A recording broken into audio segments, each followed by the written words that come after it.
I love virtual reality. Big surprise, I know. I've spent more time in virtual reality than I can count, and it holds a special place in my heart.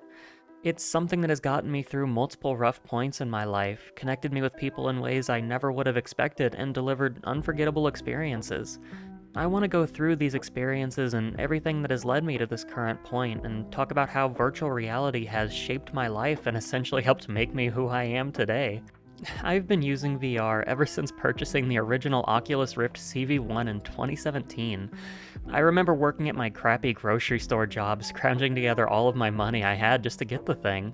Even before that, I was using this horrendous plastic VR headset I slotted my phone into just so I could wirelessly connect it to my PC and play American Truck Simulator. When I finally had my hands on the CV1, I distinctly remember jumping into Rec Room and playing paintball for 4 hours straight, completely losing track of timing and having a blast while doing it. When I came out of VR for the first time, everything looked wrong, so to speak. Like my brain was expecting me to still be in Rec Room, looking at a pair of low-res hands.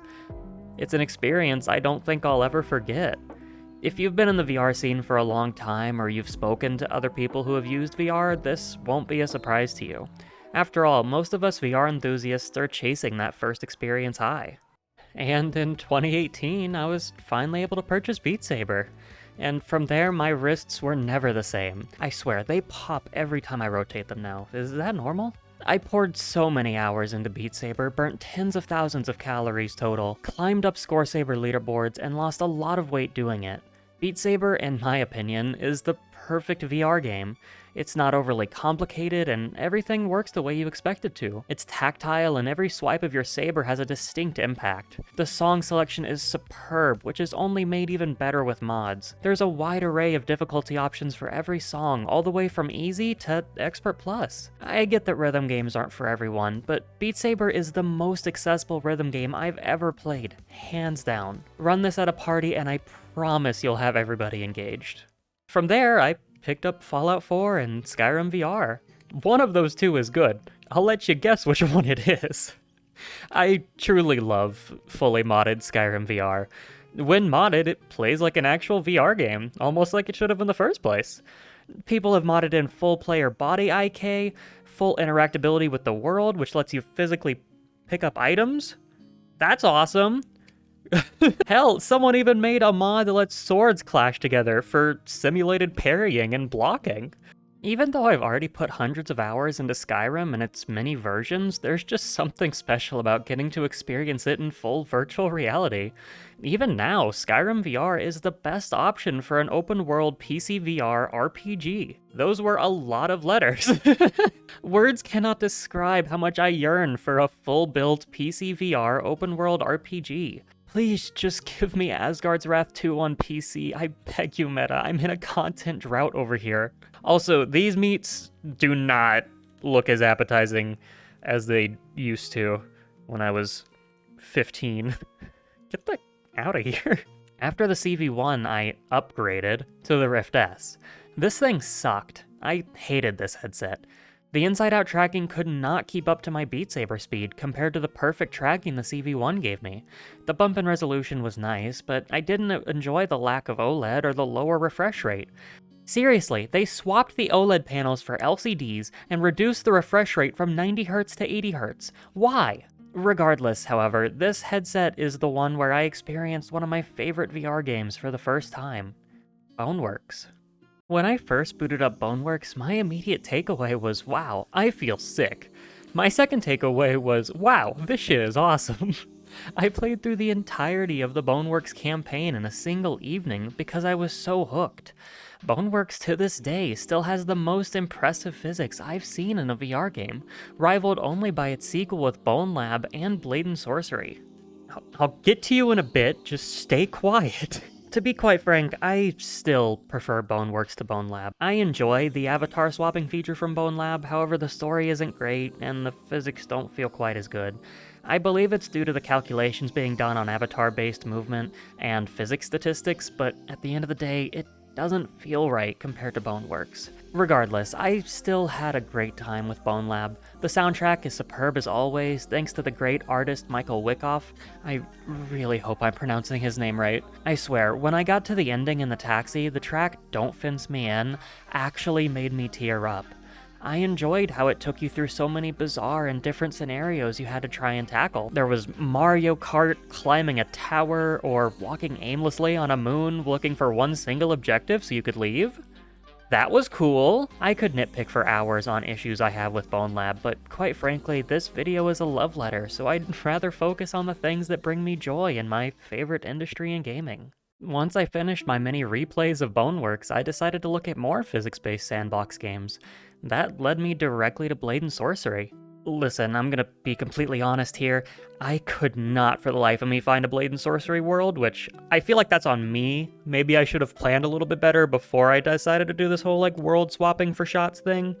But in my defense, this is from Mountain Blade Bannerlord, so it's got Blade in it. Anyway, Blade and Sorcery admittedly doesn't have much going on. It's a simple arena fighter where you clear waves of enemies. There are also semi-procedural dungeons with a clear-cut beginning and end, which are easily the highlight of the game for me.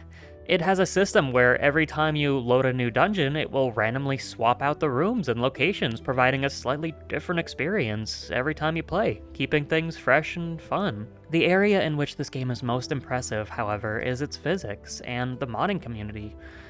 Everything in Blade and Sorcery, much like Boneworks and Bonelab, has weight. A small dagger will be much easier to maneuver than a large two-handed greatsword. This will greatly affect how each fight feels and how you have to react to each situation. There's also a fun magic system to delve into. Granted, there's only a few spells, but they never got old for me. When you start delving into mods, you'll see how dedicated this community truly is. From Star Wars to Lord of the Rings, there's no shortage of map and weapon mods for you to sink your teeth into. The Outer Rim mod is easily the coolest mod I've ever seen in a VR game. It adds many maps from iconic Star Wars locations alongside 400 new items you can use. Plus, who doesn't want to feel like a badass Jedi? Everything in Blade and Sorcery feels so tactile.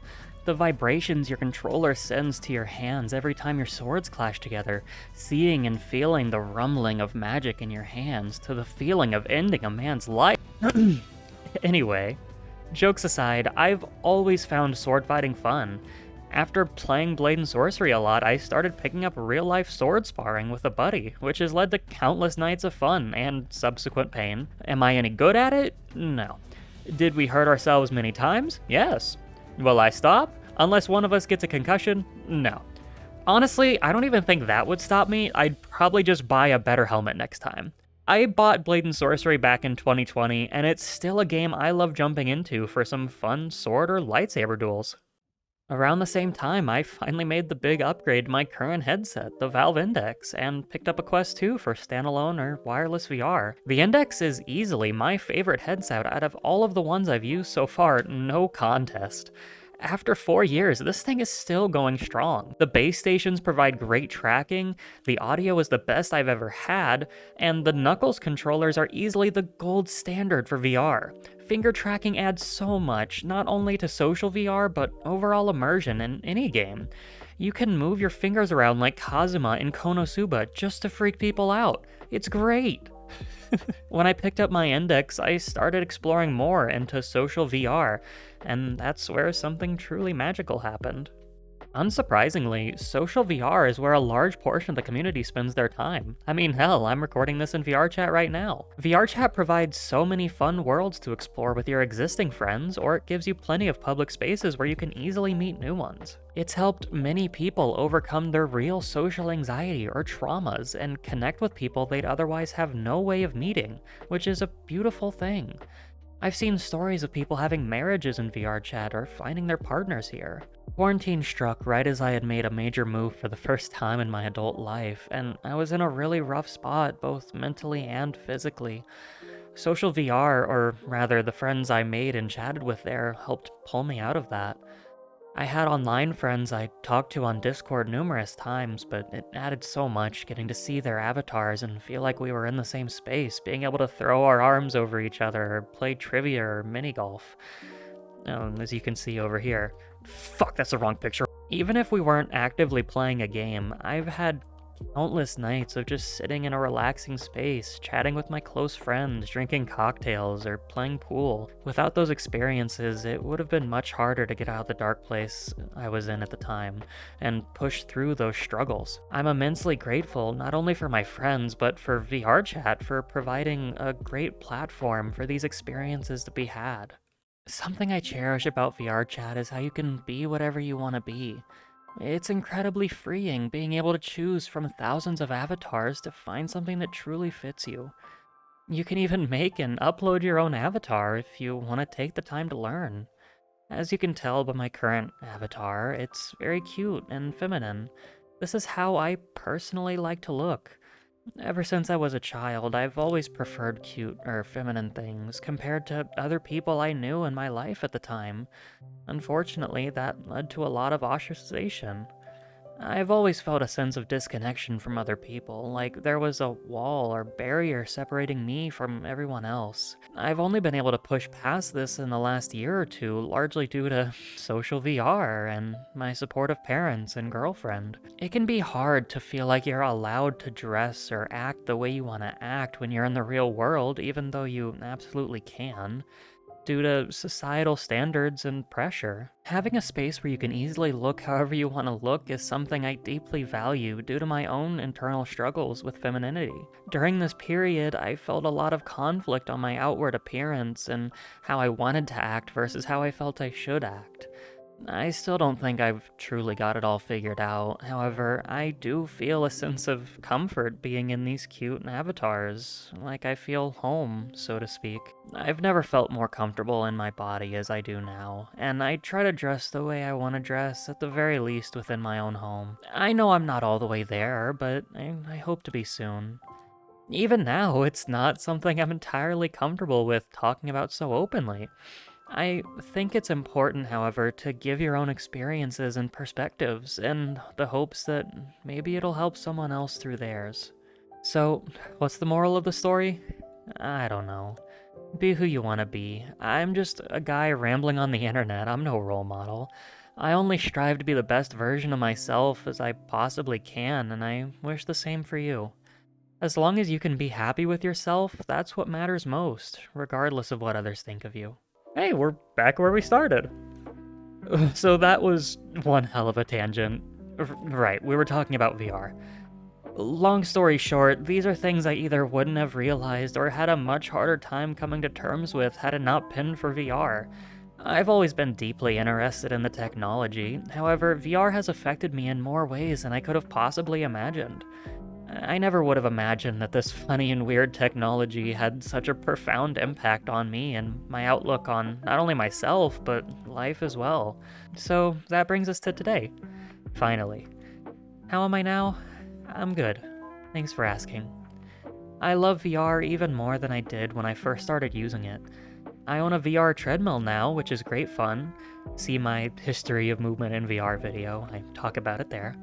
And I've got a big screen beyond on the way to replace my index, which I absolutely can't wait to get my hands on. I'm planning on making a review of that as soon as it arrives, so stay tuned for that. I'd like to do one of these love letter to VR videos at the end of each year, going through my experiences for that particular year. I guess I had a lot of catching up to do this time. Anyway, if you liked the video, feel free to drop a like or maybe even subscribe. If you don't, I still wish you the best. See ya.